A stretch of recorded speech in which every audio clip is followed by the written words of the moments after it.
শুক্রবার ভোররাতে ইরানের ভিতরে বিস্ময়করভাবে প্রবেশ করে হামলা চালিয়েছে ইসরায়েল। ইরানের পারমাণবিক ও ক্ষেপণাস্ত্র কর্মসূচির বিরুদ্ধে এই অভিযানের জন্য ইসরায়েল বছরের পর বছর ধরে পরিকল্পনা করেছে এবং প্রস্তুতি নিয়েছে। ইসরায়েলের সামরিক বাহিনী আইডিএফ এবং গোয়েন্দা সংস্থা মোসাদ যৌথভাবে এই পরিকল্পনা প্রণয়ন ও বাস্তবায়ন করেছে।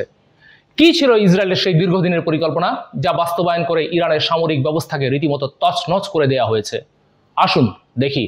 ইসরায়েলের গোয়েন্দা সংস্থার এক কর্মকর্তার বরাত দিয়ে টাইমস অফ ইসরায়েল জানিয়েছে, মোসাদ এজেন্টরা তেহরানের কাছে ইরানের মাটিতে একটি ড্রোন ঘাঁটি স্থাপন করেছিল।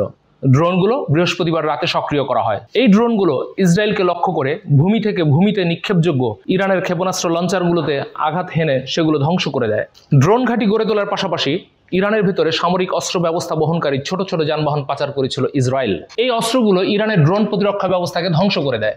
এর ফলে ইসরায়েলি যুদ্ধ বিমানগুলো অবাধে ঢুকে পড়তে সক্ষম হয় ইরানের অভ্যন্তরে।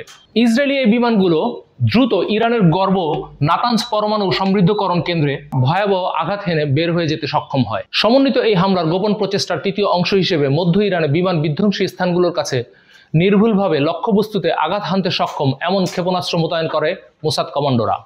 এর ফলে ইসরায়েলি বিমানগুলো যখন ইরানের ভিতরে একের পর এক হামলা চালিয়ে যাচ্ছিল, তখন ইরানি বিমান বিধ্বংসী ব্যবস্থা কোনো কাজই করতে পারেনি।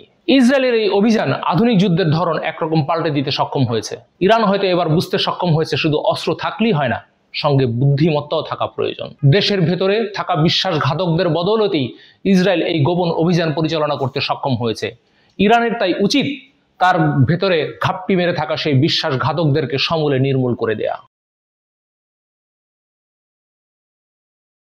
ওয়ালটন আবারও মিলিনিয়ার অফারে ওয়ালটন ফ্রিজ কিনে আপনিও হয়ে যেতে পারেন মিলিয়নিয়ার।